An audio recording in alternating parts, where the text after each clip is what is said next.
Boa tarde a todos e todas. Estamos aqui com mais um Quintas de História, né? Sempre trazendo uma pesquisa, sempre trazendo uma atividade de ensino, né? Feita por alguém do Departamento de História, por alguém que passou pelo Departamento de História e, é claro, né, vai carregar o Departamento de História para o UFPB consigo para toda a vida.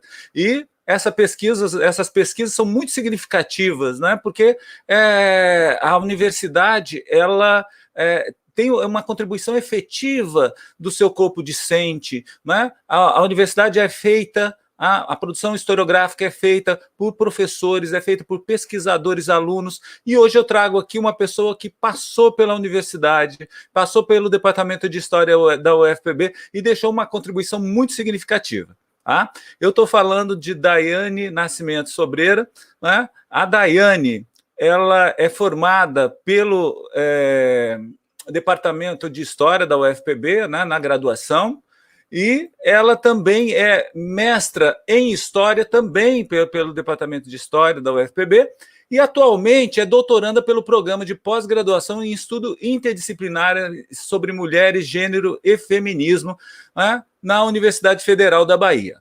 Bem, eu chamo então a Daiane, nossa querida Dai, dizendo assim, Dai, que foi um prazer muito grande poder fazer esse convite para você e um prazer maior ainda você ter aceitado participar da gente aqui com o Quintas de História. Daiane, seja bem-vinda, né, ao Quintas de História. Boa tarde, Paulo. Boa tarde a todos, né, que nos assistem nesse finalzinho de dia. Primeiro dizer que é uma honra, né, estar dividindo esse espaço com você, mas não só, né, com outros professores que já passaram por esse ambiente virtual, né, e outros que ainda virão. Então, assim, é uma honra e um prazer muito grande, né, estar nesse momento aqui com vocês e com você que está aí do outro lado da telinha também, né? Então, Paulo fez o convite para a gente estar participando aqui do Quintas da História, né, trazendo um pouco das contribuições, né, de nossas pesquisas, das pesquisas que a gente vem desenvolvendo aí desde a graduação, né, até agora o doutorado que está em curso aqui pela Universidade Federal da Bahia, né, com previsão de término para o ano que vem, tá? Então, a gente que é historiador, a gente sabe que tudo que a gente faz é fruto de escolhas, né? Escolhas teóricas, escolhas metodológicas, recortes os mais variados. Então, para trazer essa minha apresentação para vocês hoje, né, intitulada Experiências de Lutas de Mulheres Rurais no Brasil, eu fiz recortes, né? Óbvio que para falar de um tema tão amplo, a gente precisaria estar polindo, né? Polindo alguns temas, algumas abordagens, algumas teorias relacionadas a isso, né? Atualmente eu venho pesquisando, né, a Marcha das Margaridas, né? Considerada a maior ação de mulheres da América Latina, né? Que já contou com 6 edições. A primeira tendo sido realizada no ano 2000, né? E tendo levado mais de 20 mil mulheres para Brasília já naquele ano.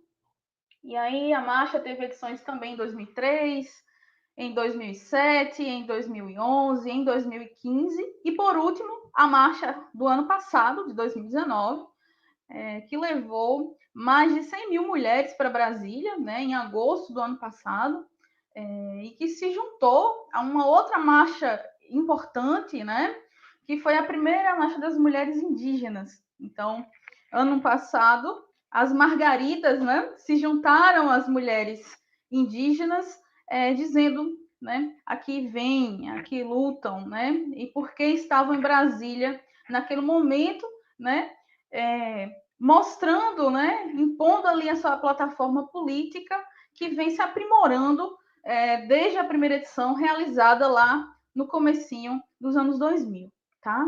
Então, em linhas gerais, essa apresentação ela vai tentar dar conta de um histórico de lutas de mulheres rurais no Brasil, tendo um pouco foco na Marcha das Margaridas, né, que é o fruto da pesquisa que eu venho desenvolvendo aqui com o financiamento da Fundação, né, de Amparo à Pesquisa do Estado da Bahia, tá bom? tendo em vista o público, né, vocês que estão aí do outro lado, que, acredito eu, são provenientes não só do espaço da universidade, mas também de alguns outros espaços, né, como as próprias margaridas, né, da Paraíba, ou de repente de outros lugares, eu tentei fazer uma apresentação breve, e aí eu vou utilizar alguns documentos, mas sempre intercalando um pouco com a leitura do que eu trouxe aqui, porque quem me conhece sabe que eu tendo a falar muito, e para não cometer, né, o risco de extrapolar um pouco os horários, tendo em vista que nem todo mundo também tem um acesso à internet de qualidade, né? Pensando aí nessas margaridas que estão nos diferentes espaços, né? Nos diferentes interiores e tudo mais. Então, penso que essa casadinha, né? De irmos tentando ler um pouco o script e interagindo, dê um caldo interessante. E ao final, né? Como a gente já conversou previamente, né, Paulo? A gente vai abrir um espaço para essa interação, né, por meio do chat, tá bom? Tempos de virtualidade tem um pouco disso, né? A gente não sente o calor, né, do nosso público, mas essa é uma via possível de interação que a gente tem e assim a gente a utiliza, não é verdade? Bem, então eu começo tentando trazer um pouco um panorama histórico desses movimentos de mulheres rurais no Brasil, com ênfase no Nordeste, né? Com ênfase no lugar que a gente está falando e que é o meu loco de pesquisa, né?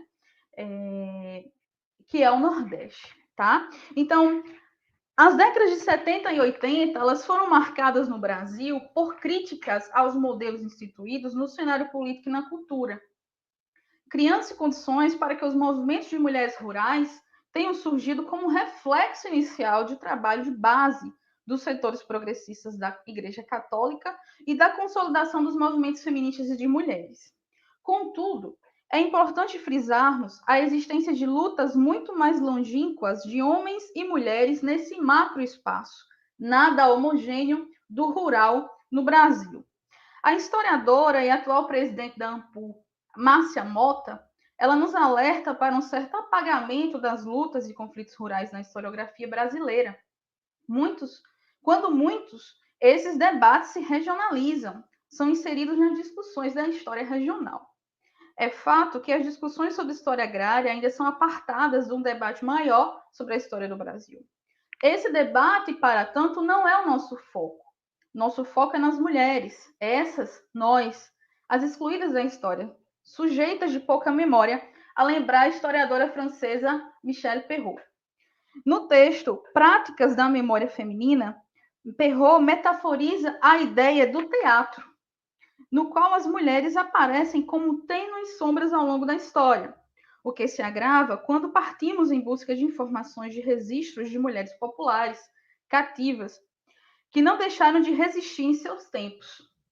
Lembro aqui de Gertrudes Maria, escravizada que foi eternizada nos estudos de nossa querida Solange Rocha. Conhecemos Gertrudes a partir de um olhar cuidadoso e atento para documentações e arquivos de homens sobre homens e que calavam as mulheres. Estaríamos então fadadas ao silêncio? A resposta a essa pergunta é um tanto óbvia, né?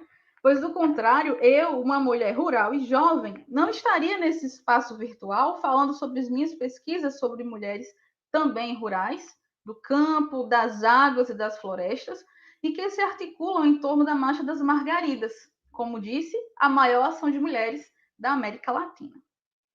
Ainda na graduação, em Campina Grande, na Universidade Estadual da Paraíba, comecei a pesquisar histórias de mulheres que fundaram os primeiros grupos feministas pós-década de 70 na Paraíba, com particular ênfase nas cidades de Campina Grande e João Pessoa. No mestrado, na Universidade Federal da Paraíba, aprofundei tais estudos que resultaram em dissertação sobre a trajetória da ONG Cunhã Coletivo Feminista. Desse caldo, uma relação intensa com os movimentos de mulheres do Brejo. Percebi que era necessário investigar mais as histórias das mulheres que se diziam e se dizem herdeiras diretas do legado de Margarida Alves e de outras sindicalistas históricas, como Penha Nascimento, esta falecida em 1991, em acidente que também vitimou a socióloga Elizabeth Lobo, uma das referências nos estudos sobre gênero e classe no Brasil. Foi a partir desses caminhos que atravessei a passagem molhada para o estudo das mulheres rurais do Agreste Paraibano, o meu lugar de origem. Há 3 anos pesquiso as Margaridas, que entendo enquanto a categoria política, suas experiências e protagonismos enquanto construtores de um feminismo que parte do campo no Brasil. Muitas têm sido as descobertas, os desafios e debates a partir de diálogos interdisciplinares, da história cultural e das próprias epistemologias feministas, que nos dizem que nosso fazer é situado, parcial e, por que não dizer, interessado. No Nordeste do Brasil, as ligas camponesas lutavam por reforma agrária desde a década de 50. Lutas, inclusive, regadas a muito sangue, retaliação e violência por parte dos setores latifundiários, evidenciando os traços da ainda colonial cultura brasileira. As principais ligas formadas foram as de Pernambuco e Paraíba, tendo imortalizado líderes como João Pedro Teixeira, assassinado em 82, e se desenvolvido a partir da influência do PCB. Antônio Torres Montenegro, professor da UFPE, nos fala que as ligas sinalizaram rupturas com antigos pactos de exploração e subserviência, que Regina Reis Novaes chamou de a lei do latifúndio. João Pedro teve sua vida ceifada, contudo, sua luta não esmoreceu. Sua viúva, Elizabeth Teixeira, deu prosseguimento na condução das ações da Liga Camponesa de Sapé. Outra mulher, Margarida Maria Alves, também vítima da violência do campo, encabeçou a luta de trabalhadores e trabalhadoras da região do Brejo Paraibano, tendo chegado à presidência do Sindicato dos Trabalhadores Rurais de Alagoa Grande, em um contexto em que nós, mulheres, éramos inseridas para desempenhar, sobretudo, a função de tesoureira e de secretária, Margarida figurou como importante liderança que se contrapôs aos interesses do chamado Grupo da Várzea, ao reivindicar implicações do Fundo de Amparo ao Trabalhador Rural, o FUNRural, e ao atuar na defesa da educação, tendo, inclusive, ajudado a criar o CENTRU, o Centro de Educação e Cultura do Trabalhador Rural. Como nos diz Ana Paula Romão, em seus trabalhos de mestrado e doutorado, Margarida esteve entre o novo e o velho sindicalismo rural, lutou pelo 13º salário, além de ter reivindicado 2 hectares de terra para as famílias dos trabalhadores e das trabalhadoras rurais. Em pesquisa no acervo da Comissão Pastoral da Terra, a CPT Nacional, nós localizamos documentos como uma reunião de poemas de cordel dedicados a Margarida e que se chama Hino Violeiro, que traz um poema chamado Poema do Trabalhador Rural, né? Eu trouxe ele aqui para a gente visualizar, certo? O documento digitalizado, pois assim a gente consegue, né, estar visualizando ele melhor. Eu vou pedir para o Paulo jogar ele em tela cheia, certo? Pois a qualidade ela não é tão boa, né? Lembrando que esse documento foi datilografado e assim sucessivamente. Então, a reunião de poemas estão reunidas nesse livreto chamado Hino Violeiro, né? Que é do ano de 1984, né? Portanto, um ano após o assassinato de Margarida Alves, né? E ele foi organizado por poetas populares da cidade de Cuité, na Paraíba, e traz esse poema de Eugênio Marinho de Luna, né? Que compunha a direção do Sindicato da Lagoa Grande em 1984. E aí, no lado direito da tela, talvez para você que está aí do outro lado seja o lado esquerdo, ele diz: este dom que te deu a natureza, de coragem, amor e heroísmo, dão as provas do teu idealismo, guardaremos para sempre na memória. Ficarás registrada na história das mulheres heroínas brasileiras. És uma grande líder e pioneira. Marchastes resoluta para a vitória. És igual a Joana Angélica, combatente. Maria Quitéria, jovem valente. Soró, Joana Angélica, quem enfrentou a própria morte. A princesa Isabel, tão destemida, eu comparo contigo a Margarida, heroína, lutadora, mulher forte, né? Então, do texto, a gente, né, desses versos, a gente percebe o evocar do caráter heróico de Margarida Alves, né, comparada a grandes mártires, como Joana d'Arc, Joana Angélica, Maria Quitéria, estas que lutaram na Guerra de Independência da Bahia. Lutadora, mulher forte, combatente, valente, são adjetivos que vão construir a memória de Margarida Marte, comparada a Jesus em outros versos. Como no livreto da Romaria da Terra, da Diocese de Guarabira, do ano de 1993, portanto, 10 anos após o assassinato de Margarida, né? Morta em 83, em que o seu sofrimento é comparado ao dos cristãos ao longo dos séculos, né? Então, nesse documento, nesse segundo documento, que é um livreto da Romaria da Terra do ano de 1993, ele está com esse fundo escuro por conta do processo de digitalização, né? O contraste ficou contrário, mas acredito que está dando para você visualizar aí do outro lado. E aí, no meio do livreto, né, que dá ali o que toda a metodologia do andamento da Romaria daquele ano, essa segunda celebração, né, intitulada Foram Mortos, Continuam Vivos, né, ele menciona Margarida em alguns momentos, né, sempre aludindo a essa questão do martírio, do sofrimento, né, como a gente pode ver nesse refrão. Aconteceu com os apóstolos, né, do refrão na parte inferior da tela, né? Mataram mais um irmão. Aconteceu com os apóstolos Pedro e Paulo, julgados como subversivos e ameaçados de morte por falarem de Jesus de Nazaré, né? Então, aí no próximo refrão, ele diz: aconteceu com milhões de cristãos ao longo dos séculos e nos últimos anos. Aconteceu com Margarida, que lutava pelos canavieiros e pequenos agricultores explorados no Brejo da Paraíba. Foi assassinada pelas mãos dos latifundiários.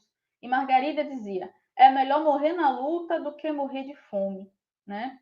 Então, eu trouxe só esse trechinho para a gente visualizar melhor, né, do que estava sendo falado, mas o livreto dessa Romaria, datada de 1993, ele faz o tempo todo essa comparação, né, ou essa associação de Margarida Maria Alves, e também passando pela forma violenta como ela foi assassinada, na frente da sua casa, né, com um tiro de espingarda 12, de associar Margarida aos mártires, né? E no mesmo livreto, em uma imagem que, novamente, peço desculpas por esse contraste, né?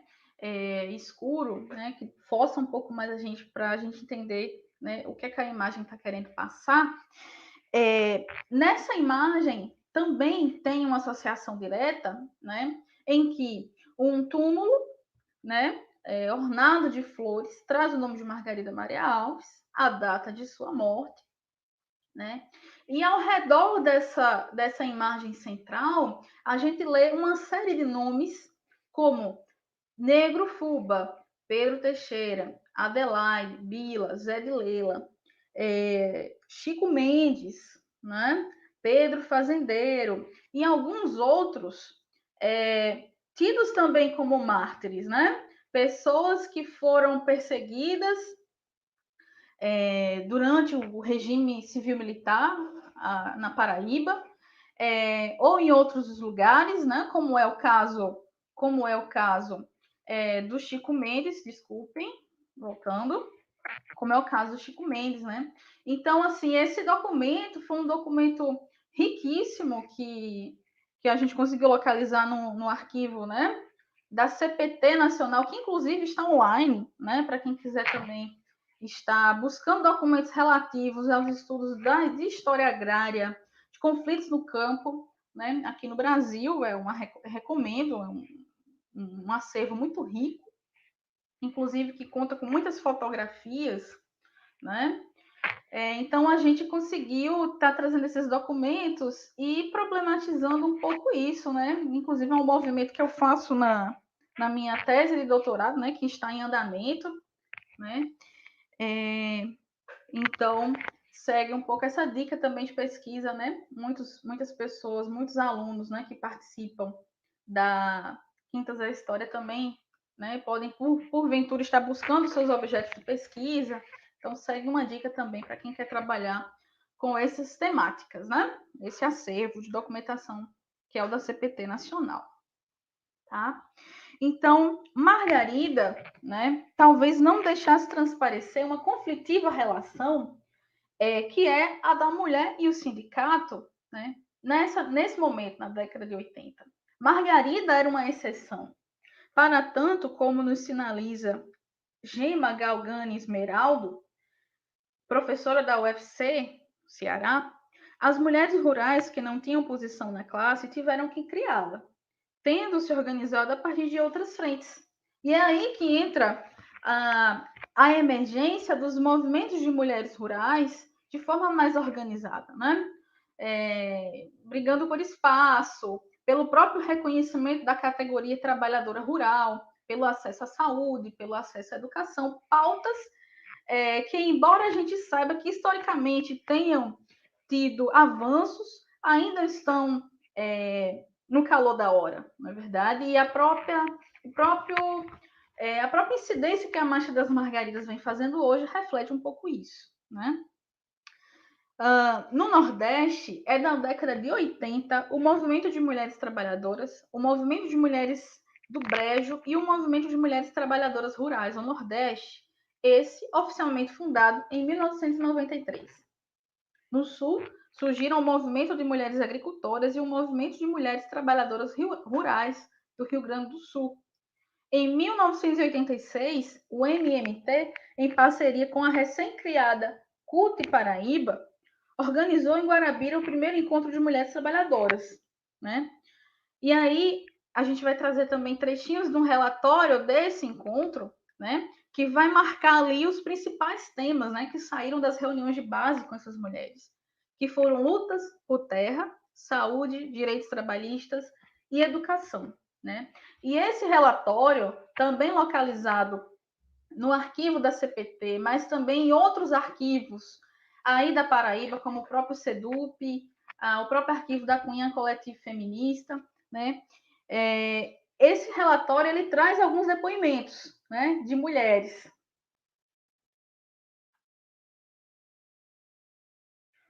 Como, por exemplo, né, eu vou ler alguns, né, são vários, eu vou selecionar alguns para fazer essa leitura compartilhada com vocês, né?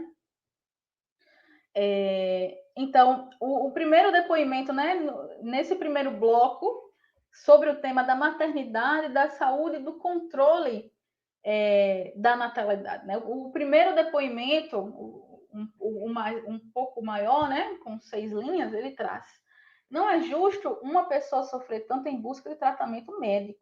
Nós temos que exigir do governo. O que mais está precisando é a aposentadoria das mulheres com 45 anos e que haja uma distribuição de alimentos para as mulheres de 30 anos, que estão esgotadas de tanto trabalhar e sofrendo a falta de uma alimentação certa. Né? Então, lembrando que esses depoimentos foram depoimentos, né, que saíram desse primeiro encontro da mulher trabalhadora, que foi realizado em 86 em Guarabira. Né? Então, vejam, na cidade de Guarabira, em 86, mulheres trabalhadoras do Brejo, mas não só do Brejo, né, de outros espaços também, inclusive de outros estados, se reuniram para colocar em pauta ali as suas lutas, né? E interessante dizer que esse encontro aconteceu no mês de março, próximo ao dia 8, né? E essas mulheres que estavam reunidas lá em Guarabira, elas saíram às ruas no dia 8 de março, né? Comemorado como o Dia Internacional da Mulher, e trouxeram essas suas pautas a público, né? Então, assim, a gente percebe a riqueza, né, dessas práticas e experiências de mulheres do interior, né, reivindicando seus direitos, reivindicando pautas extremamente importantes, né, como a subnutrição, né, ela denuncia aí nesse depoimento que essas mulheres se alimentam mal, né, tem uma jornada de trabalho muitas vezes tripla, né, e assim, lembrando, como discutem algumas autoras, né, que esse trabalho muitas vezes nem é entendido enquanto trabalho, né, é entendido enquanto uma ajuda, né. Então, assim, é uma série de questões que as mulheres começam a trazer à tona a partir desse momento, né, e que conquistaram, óbvio, políticas públicas nesse processo, mas que algumas questões ainda tendem a persistir, né? Então, passando para o segundo bloco, né, sobre trabalho e maternidade, a gente tem uma outra denúncia, né, no segundo depoimento, uma mulher anônima, ela diz o seguinte: a assistência médica no Brasil está tão difícil como ter terra para trabalhar. O supermercado São João de Guarabira só emprega solteira. Uma colega ficou grávida e perdeu o emprego lá, né? Então, quer dizer, denunciando aqui uma condição, né, muito comum, uma situação muito comum que a gente, infelizmente, sempre está testemunhando, né? De pouca assistência médica e de pouco entendimento a essa condição específica da mulher, né? A mulher engravida, a mulher ela tem filhos, ela é responsável por reproduzir, né? E muitas vezes isso é desconsiderado, né? Nesse aspecto maior, que é o âmbito do trabalho produtivo e do próprio trabalho assalariado, né? As mulheres elas sofrem a consequência disso e são as únicas, infelizmente, a pagar esse preço, né? Da discriminação e da falta de assistência, né? No bloco que diz respeito a creches, a gente tem alguns depoimentos curtos, né? Que traz. As mulheres do campo precisam mais, porque têm a vida mais sofrida. Isso se referindo às creches, né? Inclusive, é uma luta até hoje, né? Das comissões de educação do campo, das próprias margaridas e de outros, né, de outros setores. Claro, a gente tem também outras opiniões contrárias, mas aí outra diz, para trabalhar na creche precisa ter jeito para cuidar de criança, né? Também reivindicando esse cuidado, né? Tão internalizado nas mulheres, né? Perante as suas crias, né? Perante os seus filhos. Bem, então, lendo esses depoimentos, né? Das participantes com suas reivindicações e reflexões, é possível perceber o movimento e a luta enquanto locus de redefinição das relações de gênero, possibilitando a elaboração de outras rotas possíveis, tangíveis, num contexto em que o feminismo urbano de segunda onda estava no centro do debate, né? Basta pensarmos que na Paraíba, né, a esse momento, grupos, né, já se desenvolviam no sertão, na cidade de Cajazeiras, em Campina Grande, na própria João Pessoa, né, grupos, né, feministas, por assim dizer, né, com pautas feministas, com uma autodenominação feminista, né. Então, afetada pelas provocações das professoras Ana Veiga, né, do Departamento de História da UFPB, e Tânia Vasconcelos, em dossiê recente da revista do Programa de Pós-Graduação em História, a Saeculum, seguimos pensando nessas experiências feministas não hegemônicas e, por que não dizer, sertanejas, né? Andréa Buto destaca em sua tese de doutorado que as lutas pelos serviços básicos de saúde e educação, além do reconhecimento da categoria como trabalhadoras e cidadãs, foram os elementos fundantes dos movimentos de mulheres rurais no Brasil.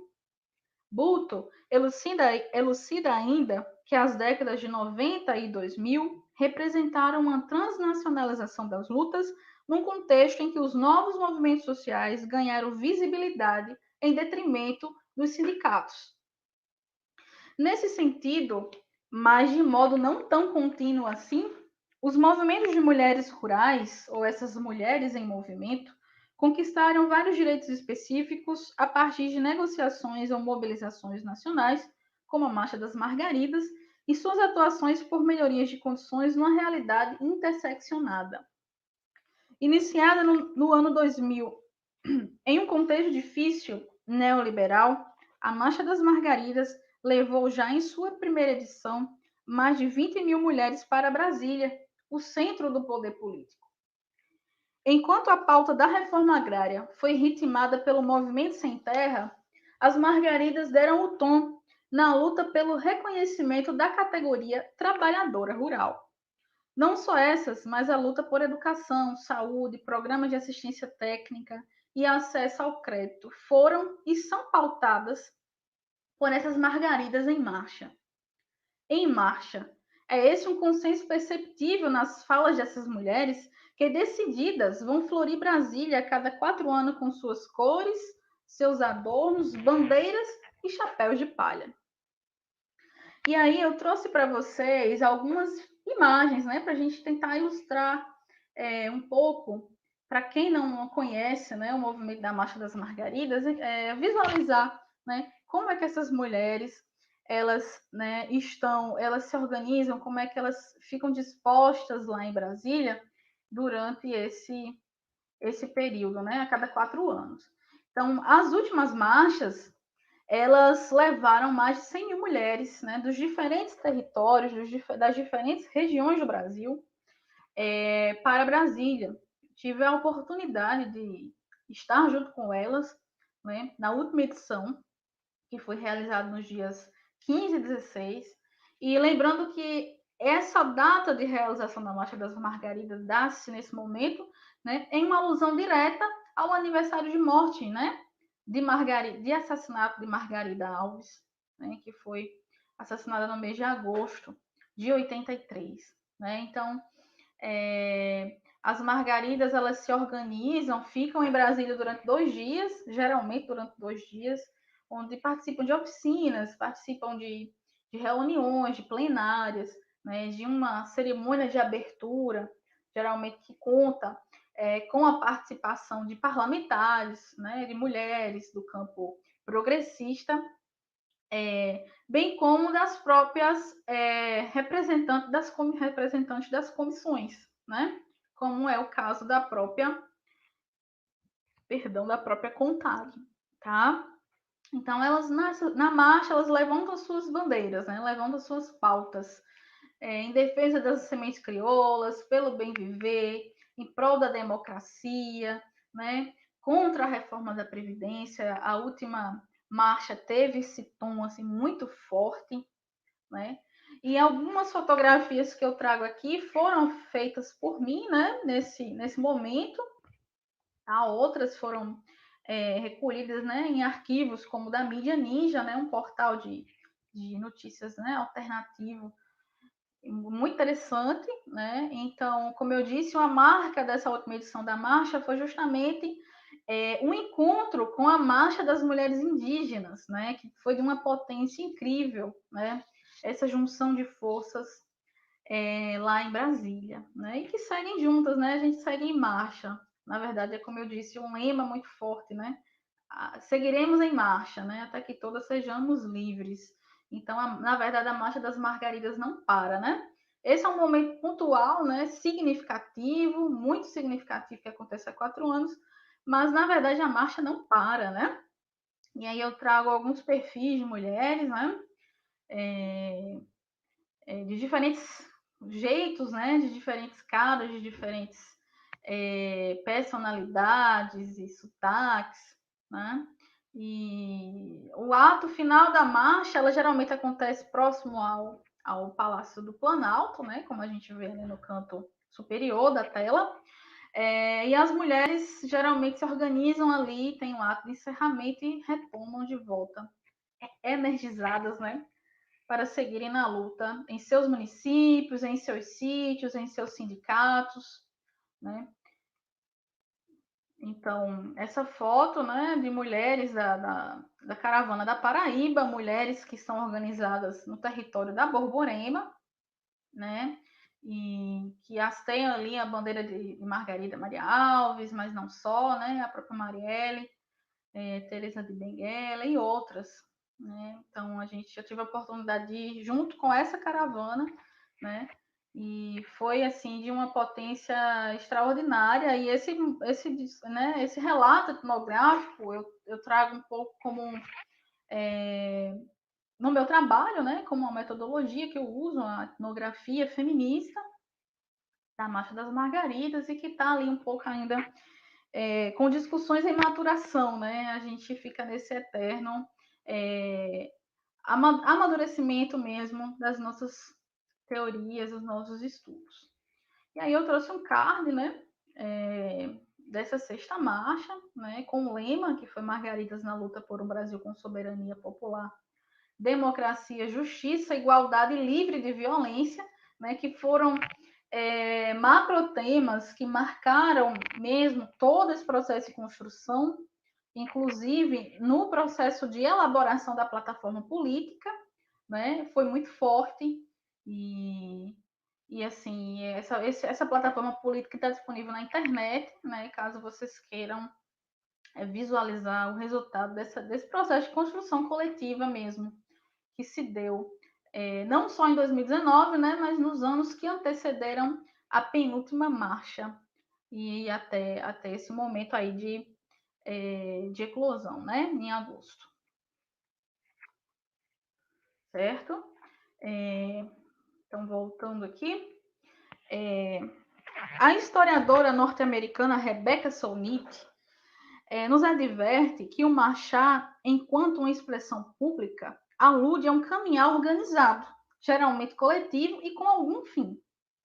Na civilização da velocidade, caminhar é um ato de rebeldia, transgride e concentra, transmite força e identidade, principalmente em uma época em que a democracia e a igualdade recuam em demasiado. Novos desafios também estão postos. Estamos em uma pandemia em curso, o que nos mostra que a história nem sempre se desenha em linha reta, mas que as margaridas a fazem a contrapelo, a lembrar o filósofo Walter Benjamin. Nessa marcha quase ritualística, essas mulheres transpõem os espaços de suas casas, sítios e roçados para se expressarem como sujeitas políticas, sujeita assim no feminino. Participando e sem medo de ser mulher, comentou uma canção de Zé Pinto e que embala os encontros e formações locais das margaridas do Polo da Borborema. Essas mulheres, em respeito às que as antecederam, potencializam suas experiências históricas e, resistindo, fazem ecoar suas vozes desde grandes lonjuras, pois habitam os diferentes recantos do país. Tá? Então, como eu disse, essa pesquisa está em desenvolvimento, né? E muitas, né, ideias estão sendo melhor avaliadas, melhor maturadas, e vai desembocar num produto final que é a minha tese de doutorado, né? Mas não só isso, eu acho que quando a gente se compromete a fazer um trabalho tomando como pressuposto epistemologias como as epistemologias feministas, a gente entende que há um compromisso muito maior, né? Um compromisso que extrapola o papel, né? Que extrapola o debate teórico e que respinga na prática, na melhoria de condição de vida das pessoas, das cidadanias, e assim sucessivamente. Né? Então, agradeço aqui o espaço, me coloco à disposição para um possível diálogo, né? A partir dos comentários que podem estar acontecendo aí. E me coloco também à disposição para bate-papos posteriores, né? Caso vocês queiram dialogar a respeito, porque, como eu disse no início, um espaço como esse tem suas limitações, né? Inclusive porque a gente está nesse frenesi de muitas coisas acontecendo, reuniões, lives, cursos. Então, e uma pandemia em curso, né? Está sendo muito desafiador para todo mundo, então a gente tenta extrapolar esses muros, né? Esses canais virtuais e seguir pensando junto. tá bom? Então, Paulo, você me sinaliza como é que estão as coisas por aí, que por aqui já foi mais ou menos isso que eu tinha para colocar, tá?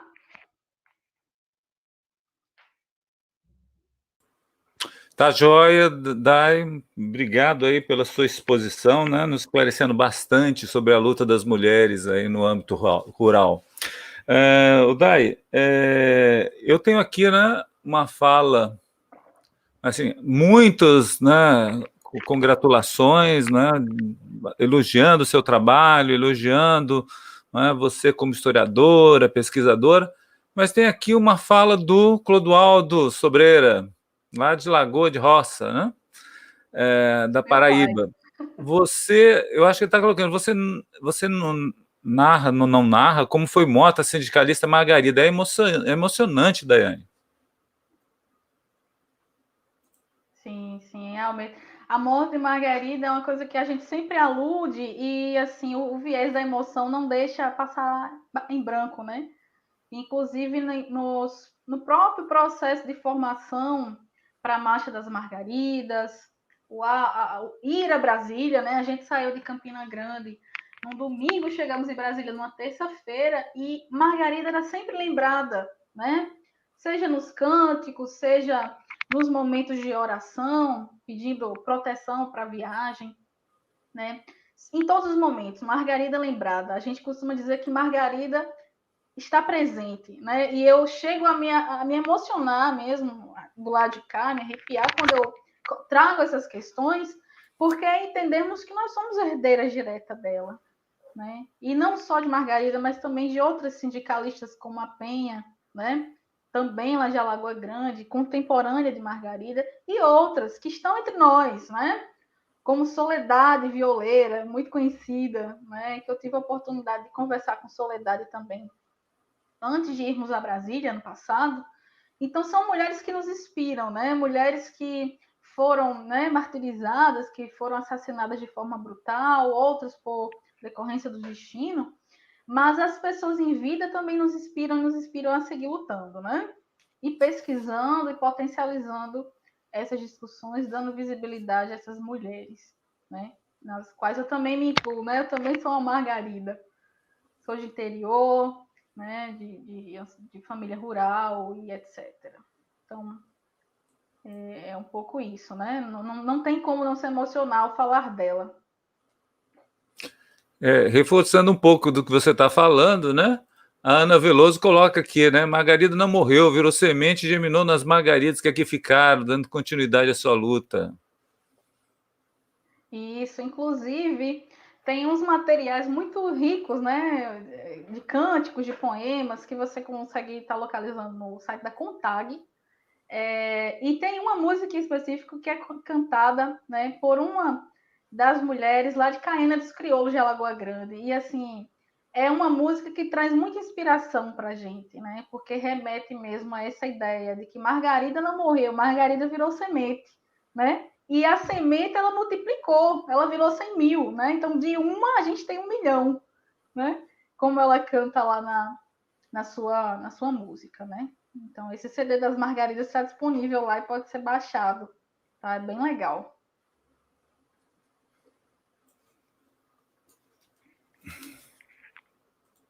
Opa, só um minuto aqui. Uma fala aqui do Aspreno Santos, né, que diz assim: como a justiça reagiu no caso do assassinato de Margarida Alves? Pois na época do assassinato vivíamos o governo dos militares. Então, a grande questão de todo esse cenário é que os assassinos não foram julgados, né?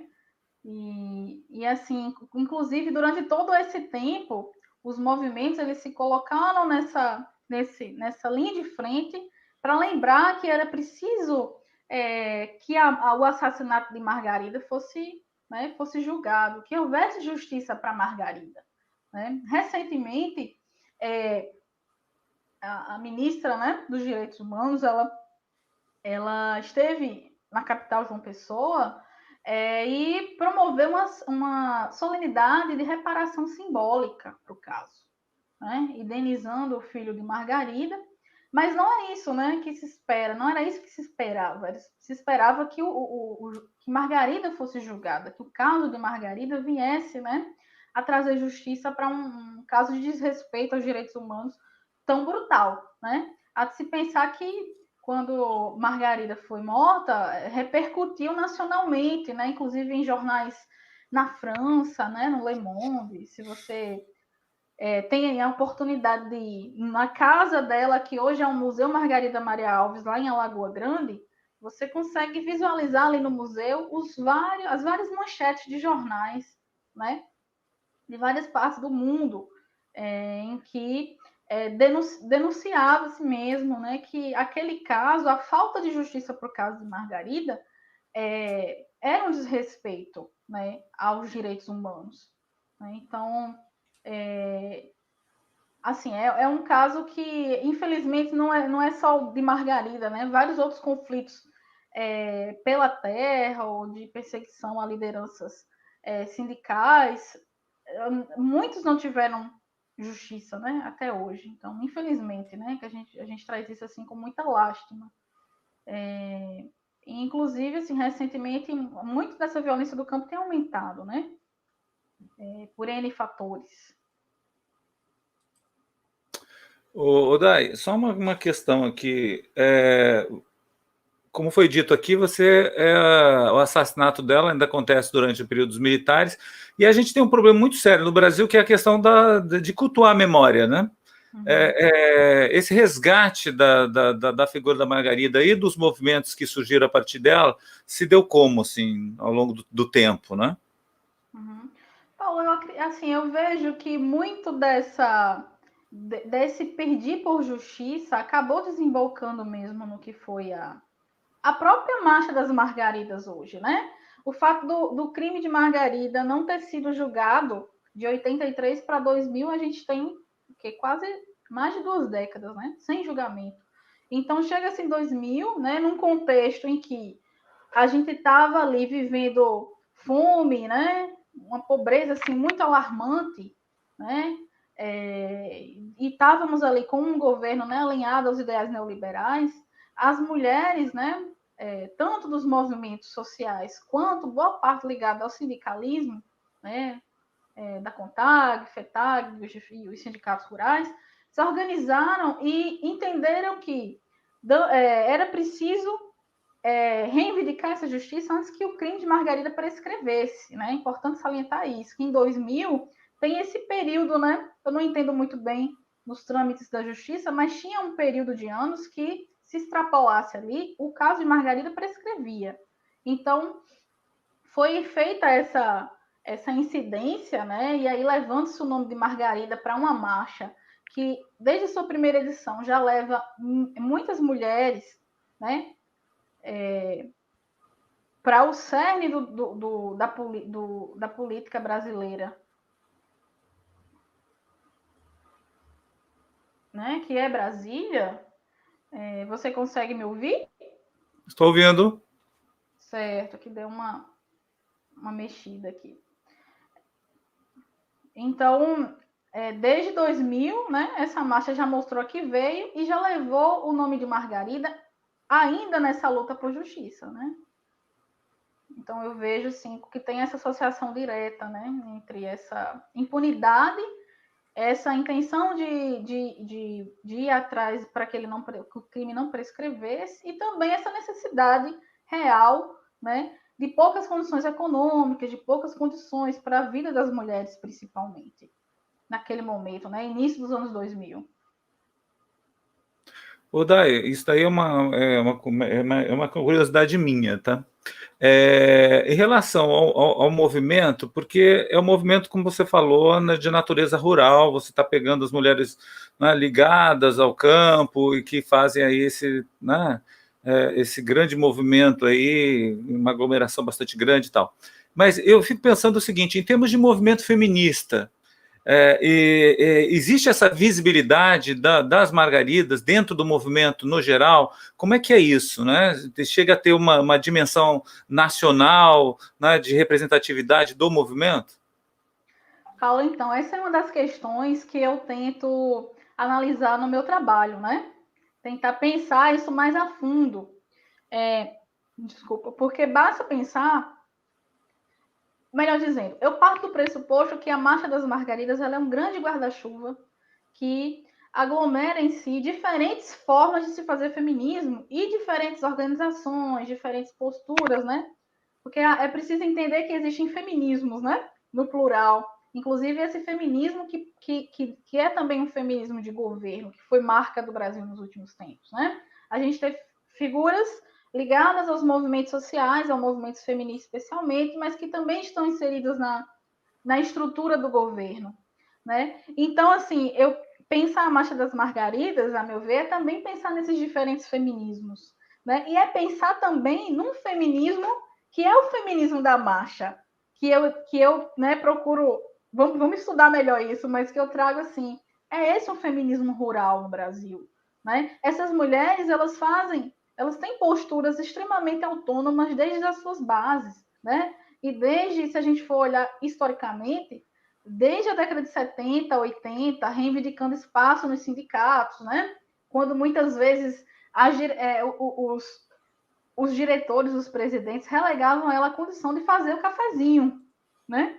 Então elas diziam, não, a gente quer espaço, a gente quer representação política, a gente quer reivindicar o nosso direito, né, de trabalhadora rural. Basta pensar que a aposentadoria rural feminina ela é extremamente recente, né? O salário maternidade, alguns direitos trabalhistas ligados a essas causas dessas mulheres são extremamente recentes, né? E são frutos de luta, e lutas feministas, né? É um pouco isso que eu tento trazer e dizer que hoje a Marcha das Margaridas ela é um movimento prioritariamente de mulheres rurais, são elas que são as protagonistas políticas desse processo, mas também tem aí conseguido assim alianças, né, com movimentos de mulheres urbanas, né, de associações de sindicatos de universidade, de sindicatos docentes, melhor dizendo, da CTB e várias outras organizações, né, o próprio movimento de mulheres camponesas que pauta-se, né, numa perspectiva de feminismo popular. Então, assim, eu acho que a gente consegue antever uma série de feminismos, né, nesse grande guarda-chuva que é a Marcha das Margaridas. Você falando assim, eu pensei muito no Thompson, né? Quando ele fala em classes trabalhadoras e não em classe trabalhadora, justamente apontando isso que você está falando, nessa né? Questão da identidade, que existe uma identidade cultural do grupo e que, portanto, você não pode generalizar, né? Eu acho que nos movimentos feministas é alguma coisa que vai nesse sentido, né? Sim, que passa também por esse viés da experiência, né? Como eu trago aqui na própria o título da fala, tipo o Thompson e a Joan Scott, que é uma historiadora também, traz grandes contribuições para a gente pensar essa formação, né? Que formação de classe é essa? Que formação de experiências são essas? Então, são autores que ajudam bastante a gente pensar essas questões. A Joan Scott, inclusive, que é autora o texto clássico, né? O gênero enquanto uma categoria útil de análise histórica. Certo. O Dai, só para retomar um pouco da tua fala, e você está levantando aí, primeiro, né, eu queria saber um pouquinho o que é que te inspirou a trabalhar com esse tema, né? Porque quando a gente vai fazer a definição, e isso geralmente é um grande problema para o historiador, conseguir definir, conseguir delimitar o seu tema, né, temporalmente, né, no espaço e teoricamente. Então, às vezes a gente vê aí muita gente lutando com esse problema do tema durante anos, e aí a gente chega lá na pós-graduação e fecha um tema né, se lança sobre ele. Como é que foi essa tua caminhada? Paula, você tem total razão quando você coloca assim, das dificuldades, às vezes, da gente fazer determinadas amarrações, né? Definições e tal. Mas, assim, eu penso que essa escolha por pesquisar hoje, por estar pesquisando hoje a Marcha das Margaridas, mas não só, né? Eu acho que quando a gente se interessa por temáticas assim, a gente está pensando também questões que são, até certo ponto, marginais, né? As condições das mulheres rurais no Brasil ainda está numa margem, né? Principalmente tanto dentro dos estudos de história agrária, quanto de estudos de outras áreas, como sociologia rural, antropologia rural, etc. Mas eu penso que essa trajetória, ela é uma trajetória que começou na minha graduação, né?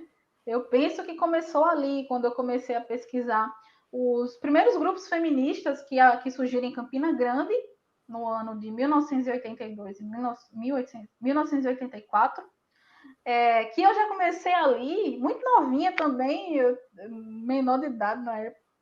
Então, ali eu já ouvia muito das mulheres falando o seguinte, que elas trabalhavam sempre em uma conexão com as mulheres do Brejo. Então, as mulheres do Brejo, né? Aquela atuação conjunta, né? Não eram elas que iam prestar assessoria para elas, mas a gente tem que entender que isso era uma via de mão dupla.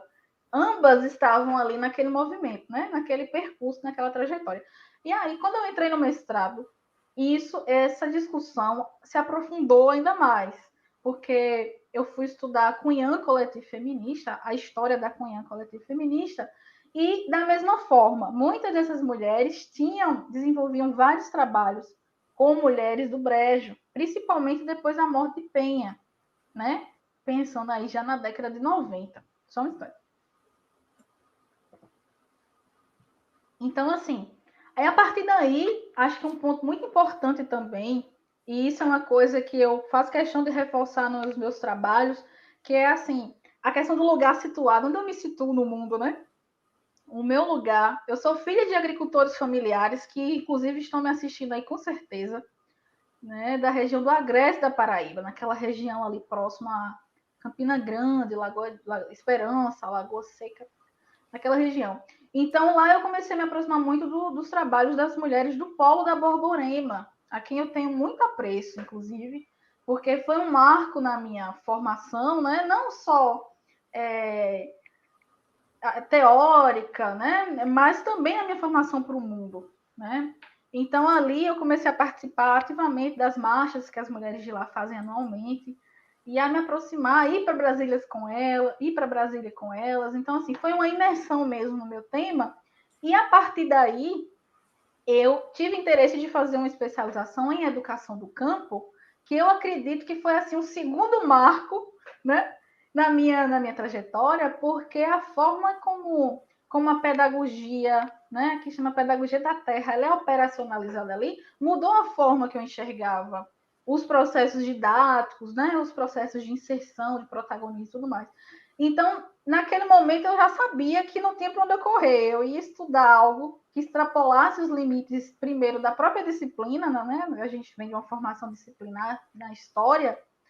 Eu sabia que ali eu já teria que caminhar, porque tudo me levava a Margarida, tudo me levava às Margaridas, né? E aí, a minha imersão aqui no programa do PPGNI, né, que é um programa interdisciplinar, e a minha imersão na antropologia feminista, né, nas teorias feministas, então foi o grande respaldo, assim. Então são alguns pilares, né, que me levaram a amadurecer essa ideia e hoje está desenvolvendo um trabalho em andamento sobre esse tema. Então, assim, sou muito grata, inclusive, né, a todos esses momentos, a todos esses processos mesmo de construção e de formação que eu tive. E continuo tendo, né? Essa que é a verdade. A gente é um eterno aprendiz e, assim, a cada dia eu percebo o quanto eu não sei nada, né? E recordo com muita saudade, inclusive, das minhas margaridas aí da região do Agreste. Então, você falou sobre essa questão, né, de estudar a educação do campo. Aliás, né, uma área que está sendo aí bastante, vamos dizer assim, combatida, né, pelo atual governo, e muitos dos cursos que surgiram estão tendo dificuldade de se manterem, né, cursos ligados, né, especificamente voltados aos movimentos sociais do campo. Parece agora um desafio fazer com que esses cursos continuem, né? Mas eu queria saber de você também, assim, para a gente meio que partir para os finalmente, Dai, ver assim, como é que você vê essa questão dos estudos feministas hoje no Brasil? Porque você está num programa de pós-graduação muito específico, né? E é claro que existem outros trabalhos com vocês, como esse que você faz, em outros departamentos, né? Na antropologia, na história, na sociologia. Mas como é que estão, assim, como é que você vê, no geral, os estudos feministas no Brasil? Então, Paula, como você bem colocou, eu acho que eu estou num lugar de privilégio, assim, né? De estar num programa que fez campo, né, no Brasil. Que hoje o PPGNI, ele é um programa reconhecido, né? Por entre os nossos pares, né? Então, assim, a gente tem a oportunidade aqui de estudar diferentes teorias, né? E de ter contato com diferentes, né, sujeitas, com, né, um público, assim, muito feminino também, mas não só. Então, a gente tem a oportunidade também de estar ali convivendo com pessoas que pensam através de diferentes perspectivas. E eu acho assim que diferentes perspectivas seria a grande definição para mim do que são os estudos feministas hoje, né? Do que são as teorias feministas hoje, né? Muito mais deslocadas, assim, partindo das margens, partindo desse protagonismo de diferentes sujeitos, né? Como eu, por exemplo, que né, tem uma raiz rural e que estou aqui pensando o feminismo, que também é o meu. Né? Então, essa coisa da experiência, assim, é uma coisa que eu adoro pensar nisso, né? Porque ela atravessa a gente o tempo todo e atravessa também aquilo que a gente faz, né? Aquilo que a gente pensa, que a gente matura ali. Então, eu acho que também estar nesse lugar também possibilita para a gente estar problematizando, né? Os diferentes espaços, as diferentes disciplinas, né? Eu sou da história, mas eu tenho colegas, por exemplo, da geografia, que vem fazendo o mesmo tipo de um debate parecido, né? Então, acho que a gente consegue levar isso que a gente apreende, né? Que a gente sistematiza para esses diferentes espaços e consegue também ir gerando ali outras discussões e outros debates. Então, para mim, pensar o feminismo hoje, pensar como está um pouco esse panorama, é pensar em pluralidade, né? Pluralidade de lugares de fala, pluralidade de lugares, enfim, os mais variados. Tá certo. Olha, Dai, obrigado, né, de novo por você ter aceitado o nosso convite, por você ter trazido essa contribuição que eu acho que é importante. A gente precisa dar visibilidade, eu acho que um dos objetivos desse evento aqui, o Quintas de História, é isso, a gente dá visibilidade para os trabalhos que estão sendo realizados e que, de alguma forma, tem uma ligação com o departamento, né, de História. Você tem toda uma formação aqui, foi pesquisadora trabalhando aqui, mesmo não estando mais aqui, né, ainda, como eu falei, leva o FPB junto com você, né, na sua fala, nas suas ações, na sua pesquisa. E eu queria dizer o seguinte, que eu espero, num outro momento, contar com a sua contribuição novamente, né, nesse evento ou em outro que surja, e espero, né, o mais breve possível, poder ter um encontro presencial com você, né, e a gente deixar um pouquinho o virtual de lado e ter um contato mais humano, assim, né, pessoal. Tá certo? Obrigado, Dai. Né? Até a próxima. Eu que agradeço, Paulo, reforço, né? Um prazer estar aqui compartilhando esse espaço com você, aprendendo junto e assim, sempre nessa perspectiva, né, de que logo logo a gente se encontra. Então, assim, eu queria dizer também que a UFPB está em mim, né? Tipo, recentemente a gente está desenvolvendo um projeto que vai eclodir, né, no lançamento de um podcast que a gente está produzindo ainda, junto com as professoras Glória Rabai, Ana Veiga e Suzel, as duas primeiras da UFPB, a última da UEPB, né, da qual eu tive a honra de ser orientada durante o mestrado.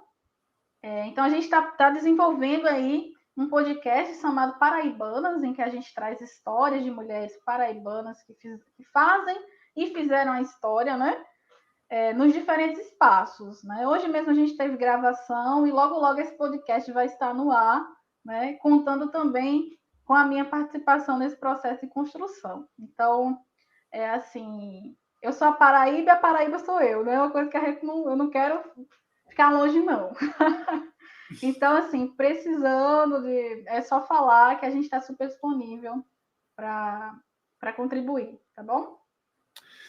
Tá, joia. Dai, continua aí que já falo com você. Tá bom? Joia. Bem, pessoal, quero agradecer aí a presença de todos, né? Mais uma tarde aqui, né? Nessa transição entre tarde e noite que nós passamos todas as semanas, e dizendo que em breve estaremos aqui com mais uma palestra no Quintas de História, contando com a presença de todos e todas. Tá? Pessoal, um grande abraço e até a próxima. Tchau.